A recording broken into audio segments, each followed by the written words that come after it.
প্রবাসীর মেয়ে কল্পনাও করতে পারেনি যে তার বাবা এবং তার অবর্তমানে তার মা ডেকে নিয়ে এসে তাদের রুমে অন্য পরপুরুষকে। এখন বুঝে উঠতে পারতেছে না যে দরজায় কে সমানতালে নক করে যাচ্ছে। দূরবীন দিয়ে দেখতেছে আর কেউ নয়, তারই নিজের মেয়ে। সে আবার ভালোভাবে দেখে এখন কি করবে সে বুঝে উঠতে পারছে না। এখন এসে সেই কথা বলতেছে তার সেই ভালোবাসার নাগরকে। এখন ভালোবাসার নাগরের মুখেও কিন্তু চিন্তার ভাঁজ। সেও আবার শিওর হওয়ার জন্য সেও গিয়ে দেখলো কি করা যায়। এখন চিন্তা করতেছে যে না, এখন তো যেকোনো ভাবেই হোক এই রুমের ভিতরে যদি এই মেয়ে চলে আসে, তাহলে তো আমাদেরকে হাতে নাতে ধরবে।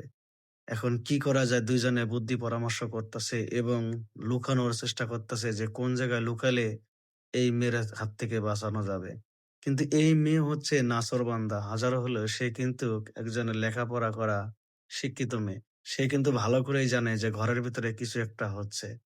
আমি করজোড়ে অনুরোধ করব ভাই, প্লিজ ভিডিওটা শেয়ার দিয়েন। এখান থেকে অনেকজনে বুঝতে পারবে যে আসলে এই ধরনের কাজ করা ঠিক না। কারণ একজন প্রবাসী ভাই সে প্রবাসে গিয়েছে কত আশা আকাঙ্ক্ষা এবং পরিবারের সব স্বপ্ন পূরণ করতে নিজে প্রত্যেকটা দিন মাথার ঘাম পায়ে ফেলে কিন্তু পরিশ্রম করতেছে। আর কিছু কিছু প্রবাসীর বউ আছে যারা এই ধরনের কাজ করে, স্বামীর আমানত খেয়ানত করে এই ধরনের বখাটেদেরকে দিয়ে।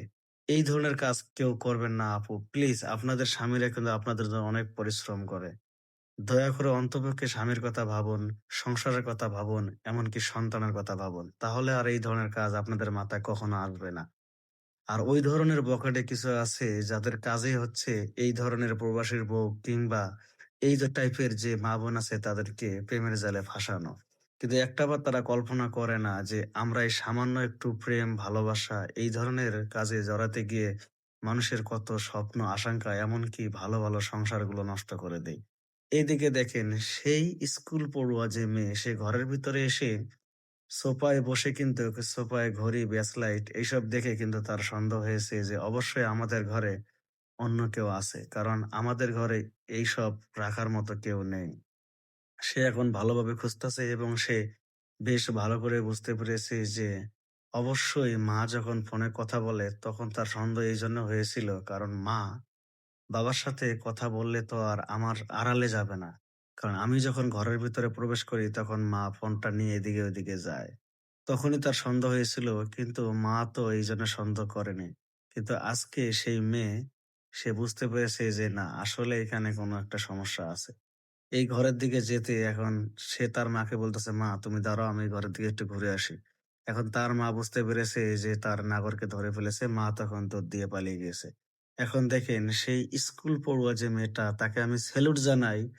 দেখেন একেবারে সেইভাবে তাকে শিক্ষা দিয়েছে যে, "আর কোনদিন আপনি কি আমাদের বাড়িতে আসবেন? ছি! আপনার লজ্জা করে না, হ্যাঁ? আমার মা, আমি তার এত বড় একটা সন্তান থাকতে এবং আমার বাবা থাকতে আপনি কিভাবে পারলেন আমাদের এই সাজানো গোছানো সংসারটা নষ্ট করে দিতে?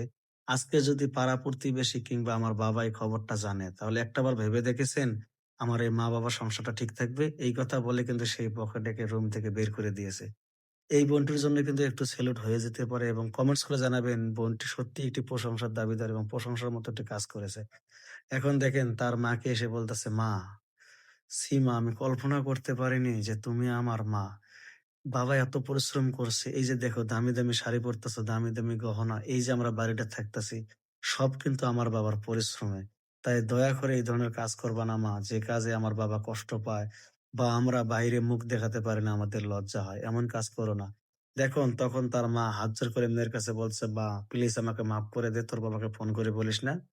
আমি আর কোনদিন এসব কিছু করব না। আল্লাহ হাফেজ।" আরেকটা কথা বলি, এই ভিডিওটি কিন্তু আমরা নির্মাণ করেছি শুধুমাত্র সচেতনমূলক। এখানে কাউকে ছোট করার জন্য না। ভিডিওটা ভালো লাগলে প্লিজ ভাই শেয়ার দিবেন। আমি আবারও বলতেছি শুধুমাত্র সচেতনমূলক এই ভিডিওটি বানানো হয়েছে। সবাই ভালো থাকবেন, সুস্থ থাকবেন। আল্লাহ হাফেজ।